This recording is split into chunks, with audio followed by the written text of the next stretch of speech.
ಬೆಂಗಳೂರಿನ ಫಾರ್ಮ್ ಹೌಸ್ನಲ್ಲಿ rave party ಪ್ರಕರಣಕ್ಕೆ ಸಂಬಂಧಪಟ್ಟಂತೆ ಬೆಂಗಳೂರಿನ ಫಾರ್ಮ್ ಹೌಸ್ನಲ್ಲಿ ನಡೆದಂತಹ ರೇವ್ ಪಾರ್ಟಿ ಪ್ರಕರಣಕ್ಕೆ ಸಂಬಂಧಪಟ್ಟಂತೆ ಡ್ರಗ್ಸ್ ಟೆಸ್ಟ್ ವರದಿಯಲ್ಲಿ ಪಾಸಿಟಿವ್ ಬಂದ ಹಿನ್ನೆಲೆಯಲ್ಲಿ ವಿಚಾರಣೆಗೆ ಹಾಜರಾಗುವಂತೆ ನಟಿ ಹೇಮಾಗೆ ಸಿಸಿಬಿ ನೋಟಿಸ್ ಅನ್ನು ಜಾರಿ ಮಾಡಿದೆ. ಡ್ರಗ್ಸ್ ಟೆಸ್ಟ್ ನಡೆಸಲಾಗಿತ್ತು. ಯಾರ್ಯಾರು ರೇವ್ ಪಾರ್ಟಿಯಲ್ಲಿ ಭಾಗಿಯಾಗಿದ್ರು ಅದರಲ್ಲಿ ನಟಿ ಹೇಮಾ ಕೂಡ ಭಾಗಿಯಾಗಿದ್ರು. ಅವರ ಡ್ರಗ್ಸ್ ಟೆಸ್ಟ್ ಎಲ್ಲವೂ ಕೂಡ ಪಾಸಿಟಿವ್ ಬಂದಿದೆ ಅನ್ನುವಂತಹ ಮಾಹಿತಿಯ ಮೇರೆಗೆ ಈಗ ಮೇ 27ರಂದು ವಿಚಾರಣೆಗೆ ಹಾಜರಾಗಬೇಕು ಅಂತ ನೋಟಿಸ್ ಜಾರಿ ಮಾಡಲಾಗಿದೆ. ತೆಲುಗು ನಟಿ ಹೇಮಾ ಸೇರಿದಂತೆ 8 ಮಂದಿಗೆ ಸಿಸಿಬಿ ನೋಟಿಸ್ ಅನ್ನು ನೀಡಿದೆ.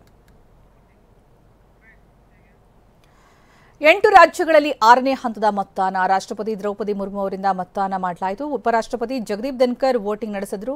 ಇನ್ನು ಕ್ರಿಕೆಟಿಗರಾದಂತಹ MS ಧೋನಿ, ಗೌತಮ್ ಗಂಭೀರ್, ಕಪಿಲ್ ದೇವ್ ಕೂಡ ಮತದಾನ ಮಾಡಿದ್ರು. ಸೋನಿಯಾ, ರಾಹುಲ್ ಗಾಂಧಿ ಕೂಡ ಮತದಾನ ಮಾಡಿದ್ರು. ಇನ್ನು ಬಿಜೆಪಿ ಅಭ್ಯರ್ಥಿ ಭಾನ್ಸುರಿ ಸ್ವರಾಜ್ ಕೂಡ ಮತದಾನ ಮಾಡಿದ್ರು. ಹಾಗೆ ಪ್ರಿಯಾಂಕಾ ಗಾಂಧಿ ಪುತ್ರಿಯಿಂದಲೂ ಕೂಡ ವೋಟಿಂಗ್ ನಡೆಸಲಾಯಿತು. ಪ್ರಿಯಾಂಕಾ ಪುತ್ರಿಯಿಂದ ಮೊದಲ ಬಾರಿ ವೋಟಿಂಗ್ ನಡೆಸಲಾಗಿರೋದು ದೃಶ್ಯದಲ್ಲಿ ಗಮನಿಸಬಹುದು. ಉತ್ತರ ಪ್ರದೇಶದ 14 ಕ್ಷೇತ್ರ, ಹರಿಯಾಣದ 10 ಕ್ಷೇತ್ರ, ಪಶ್ಚಿಮ ಬಂಗಾಳದ 8 ಕ್ಷೇತ್ರ, ಮತ್ತೆ ಬಿಹಾರದ 8 ಕ್ಷೇತ್ರ, ದೆಹಲಿಯ 7 ಕ್ಷೇತ್ರ, ಒಡಿಶಾದ 6 ಲೋಕಸಭಾ ಕ್ಷೇತ್ರಗಳು, ಜೊತೆಗೆ ಜಾರ್ಖಂಡ್ನ 4, ಜಮ್ಮು ಕಾಶ್ಮೀರದ 1 ಕ್ಷೇತ್ರ, ಒಟ್ಟು ಲೋಕಸಭೆಯ 58 ಕ್ಷೇತ್ರಗಳಲ್ಲಿ ಇವತ್ತು ಮತದಾನ. ಸುಷ್ಮಾ ಸ್ವರಾಜ್ ಪುತ್ರಿ ಬಿಜೆಪಿ ಅಭ್ಯರ್ಥಿ ಭಾನ್ಸುರಿ ಸ್ವರಾಜ್ ಮತದಾನ ಮಾಡಿದ್ರು. ನವದೆಹಲಿ ಲೋಕಸಭಾ ಕ್ಷೇತ್ರದಿಂದ ಭಾನ್ಸುರಿ ಸ್ವರಾಜ್ ಸ್ಪರ್ಧೆ ಮಾಡ್ತಾ ಇರೋದು. ಈಶಾನ್ಯ ದೆಹಲಿಯಲ್ಲಿ ಕನ್ನಯ್ಯ ವರ್ಸಸ್ ಮನೋಜ್ ತಿವಾರಿ ಫೈಟ್ ಕೂಡ ಸಾಕಷ್ಟು ಕುತೂಹಲ ಕೆರಳಿಸಿದೆ. ರೋಹಟಕ್ ಕ್ಷೇತ್ರದಿಂದ ದೀಪೇಂದ್ರ ಸಿಂಗ್ ಹೂಡಾ ಕಣದಲ್ಲಿದ್ದಾರೆ.